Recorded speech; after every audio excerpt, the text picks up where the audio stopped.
understand our entire society falls apart if we do not know the difference between men and women and sanction the permanent and irreversible harm and sterilization of children. What they're selling is not compassion, it's fear. We are in a battle for reality itself, and we must fight like it, because this war on woke, it has not yet been won. And the good news is that we are winning.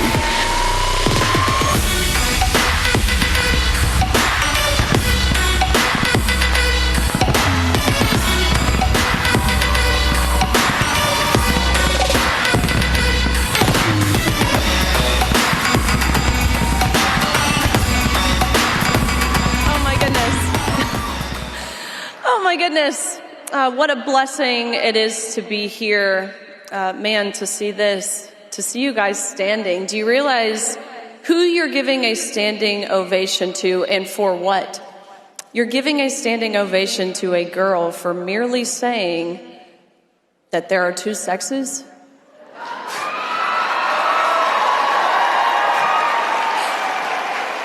That you can't change your sex? That each sex is deserving of equal opportunity, of privacy, and of safety? What an insane world we live in where that is considered brave or courageous. I look out and I see a lot of people who probably share the same sentiments that I do. I mean, just about 3 months ago, when we watched as our friend, a mentor of mine, technically my boss at Turning Point USA, was shot, murdered, assassinated in cold blood, right? It's one of those moments where you'll never forget where you were, the disbelief that you feel initially, the total shock, and then you learn that he had passed away, right? Those feelings of shock and disbelief turn into grief and tearfulness. I'm not proud to say it, but then they turn into anger and rage. How could this happen? How do we live in a world where we're seeing healthcare workers, government employees, school teachers, people in our generation, maybe some of your peers in your classroom who are celebrating the assassination of a father, of two, of a husband. Maybe some of you were at the memorial service, which I will say that was one of the most beautiful displays that I have ever seen, to see so many people, publicly elected officials, proclaim the name of Christ, where thousands in the stadium were watching and millions online.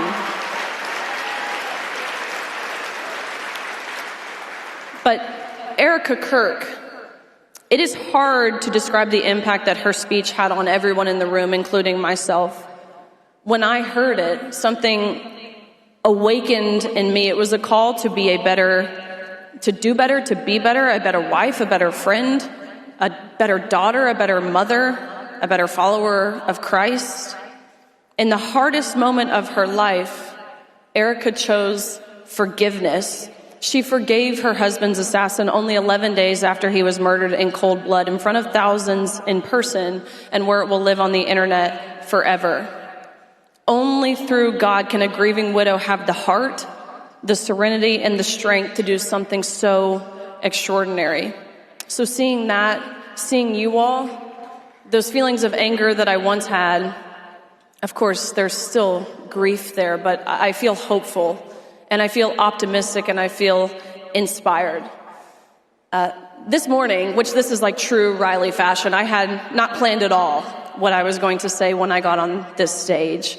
There's a unique opportunity, of course, I recognize that when you're standing on a stage like this, an opportunity for clarity, for courage, and if we choose it, for real impact. I thought about some of the things that I could mention, some of the wins that we've seen surrounding gender ideology and parental rights and the safeguarding of children under the 47th President of the United States, President Donald J. Trump. I thought about talking about some of the work that we still have left to do, because believe me, there is still a lot of that. But after talking with so many of you and hearing some of the other speakers on this stage, I felt compelled to talk about something that I believe is more foundational, something deeper, because there's a demographic of people right now who are desperate, not for slogans, but for the truth. That demographic is young people. I think more specifically, young women, future families. They're being shaped by a culture that has no idea where it's going and no interest in telling them the truth about what actually leads to joy.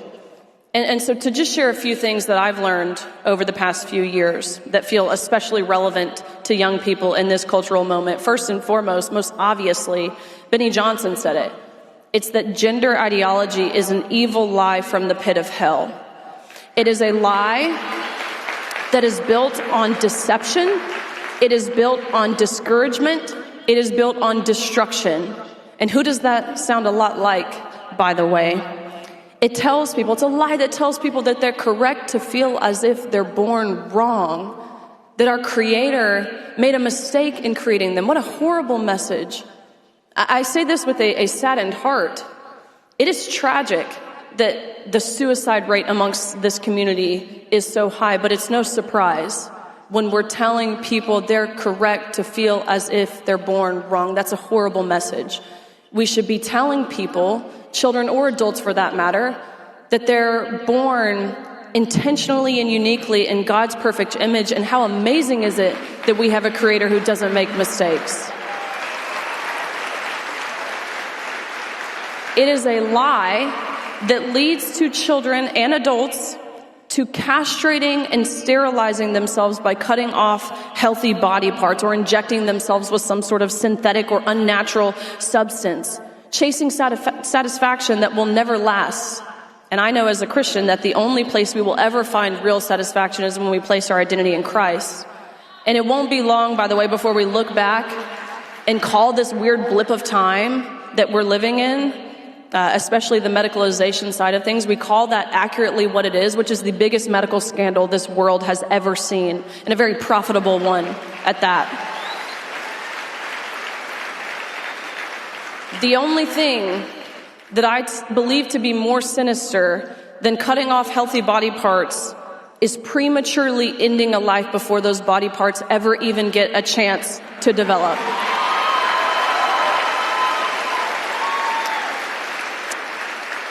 If you didn't know, my husband and I, we welcomed a beautiful baby girl into this world just a few weeks ago. Her name is Margot.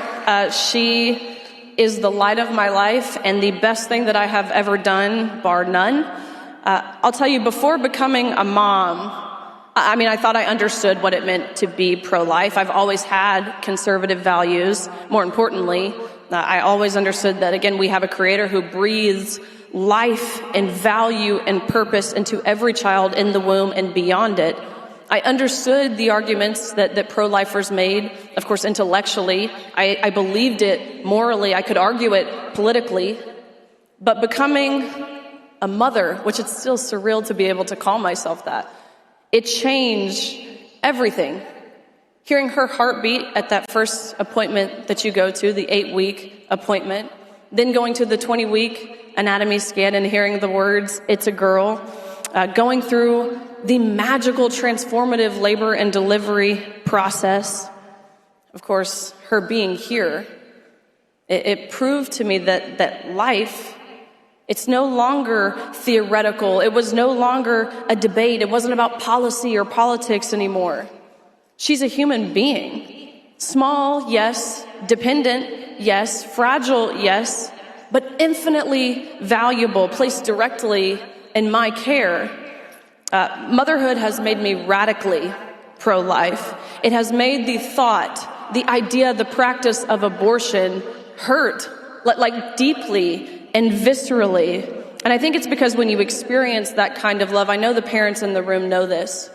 When you experience that kind of love, you understand something that our culture works really, really hard to deny. Life is not disposable. Dependence is not a flaw, and vulnerability is not something to be eliminated. It is something to be protected.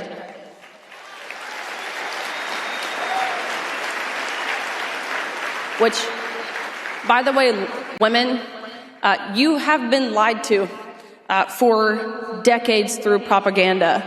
To be very, very clear, transgenderism, sexual liberation, and abortion have nothing to do with women's rights.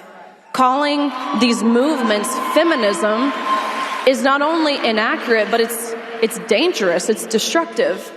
Feminism promised empowerment, but you know what it delivered? It delivered emptiness. It sold women the lie that children are burdens, that family is a limitation, and that fulfillment comes from self-centered autonomy rather than self-giving love. Charlie's message, one that he said often on campuses, on his show, right? Get married, have babies, have as many as you can, and as early in your married life as you can. It was so powerful, and it's something that resonated deeply and personally with me, but beyond that, not just because it was what some people would call provocative or outdated or offensive. I believe it was effective because he lived it. It was clear to him that family was the happiest and most meaningful part of his life. And so for clarity, am I saying that every single woman should have children? No, I'm not. I believe it's the most rewarding thing, the most fulfilling thing that we can do as women, so long as you're able, but no one is forcing you into it. Although I will say President Trump is making it easier for families to thrive. He is the most pro-life president in history.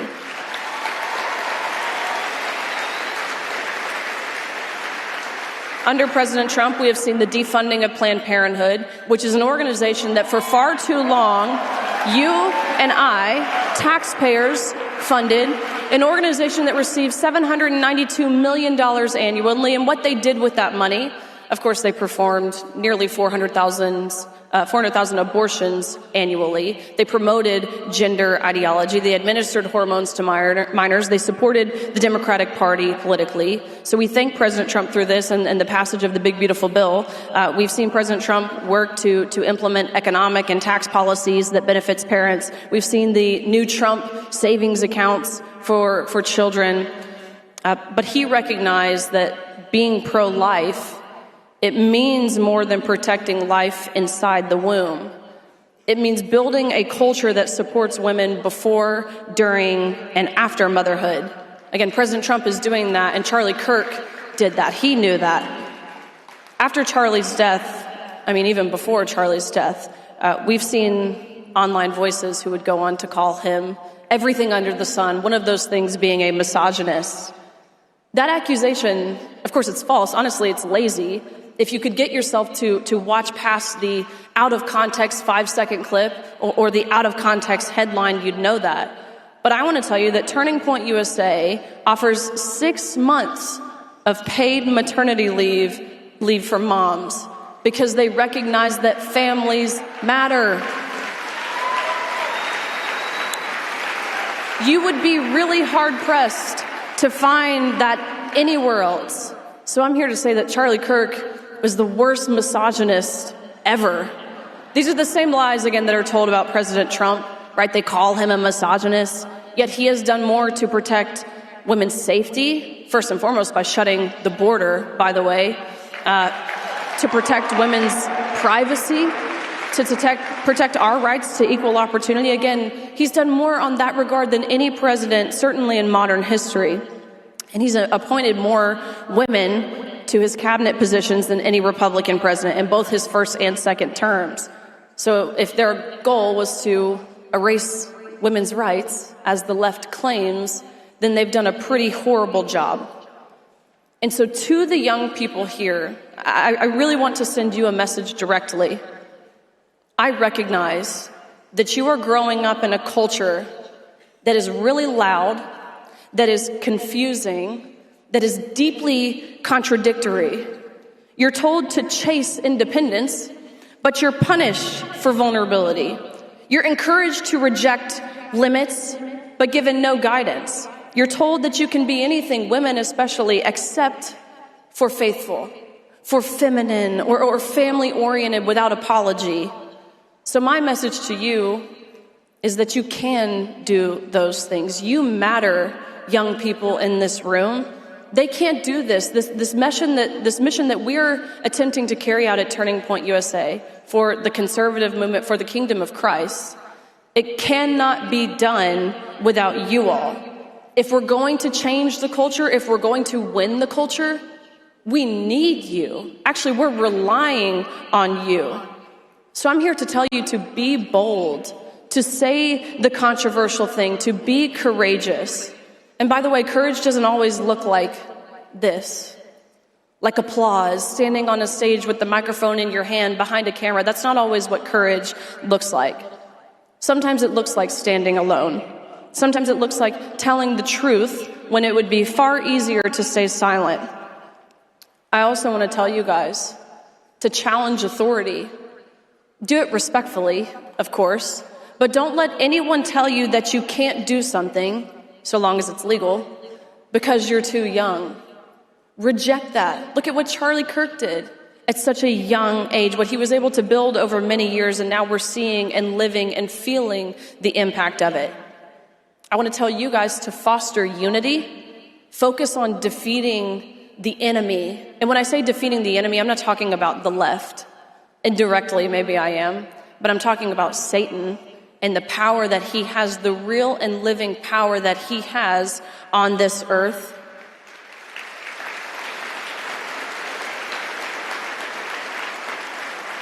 And I want to encourage you guys to live a life like Charlie did. He was very clear about the things that mattered in life, right? Get married, have children, build a legacy, pass down your values, pursue the eternal, and to seek true joy. That was his mission. And that mission has now become his legacy, and it's our responsibility to carry it forward. And so when I look out and I see this, again, so many young faces, when I hold our daughter, I see a future worth protecting, a world worth fighting for, a reason to stand firm when it's easier to fold. One day, our little baby, Margot, she will grow up. She will learn who her mom is. And if there's one thing that I hope she learns from watching me, the fight that I've been fighting, we've collectively been fighting, I hope she learns this. First and foremost, that being a woman is not a weakness. It doesn't make you inferior. Really, it's a beautiful thing. I hope she learns that the truth, both in an objective sense, of course, in a biblical sense, is worth defending. I hope she learns that family is worth building and that faith in our Creator calls us, everyday Americans, common sense Americans. Our faith is what calls us to rise. I appreciate you guys. I hope you are enjoying AmFest. It's hard to see some of the different mementos of Charlie sprinkled throughout the speakers on this stage, some of the things that we're seeing in the exhibitor halls. But just know what he built, it will live on so long as we do our parts. I appreciate you guys. God bless you. God bless Turning Point USA.